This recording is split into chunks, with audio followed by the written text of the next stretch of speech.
बेशिस्त दुचाकी व चारचाकी वाहनांवर दंडात्मक कारवाई। शुक्रवार आठवडे बाजारजवळ महामार्गावर कारवाई। शहापूर वाहतूक पोलिसांनी केली कारवाई। आता आपण एक बातमी पाहतोय। बेशिस्त दुचाकी व चारचाकी वाहनांवर दंडात्मक कारवाई करण्यात आली आहे। शुक्रवार आठवडे बाजार परिसरात तसेच बाजारालगत राष्ट्रीय महामार्गावर शहापूर वाहतूक पोलिसांनी बेशिस्त दुचाकी व चारचाकी वाहन चालकांविरोधात कडक कारवाई केली। आठवडे बाजाराच्या दिवशी मोठ्या प्रमाणावर खरेदीसाठी येणाऱ्या नागरिकांची गर्दी असते। अनेक वाहन चालक रस्त्याच्या कडेला तर काही थेट महामार्गावरच वाहने उभी करत असल्याने वाहतूक कोंडी निर्माण होते।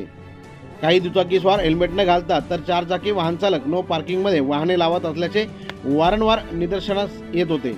या पार्श्वभूमीवर शहापूर वाहतूक पोलिसांनी विशेष मोहीम राबवली। चुकीच्या पद्धतीने वाहन चालवणाऱ्या वाहन चालकांवर दंडात्मक कारवाई करण्यात आली। वाहतूक नियमांचे उल्लंघन केल्यास यापुढेही कडक कारवाई करण्यात येईल असा इशारा देत बाजार परिसरात अपघात टाळण्यासाठी ही कारवाई आवश्यक असल्याचे यावेळी पोलिसांनी सांगितले।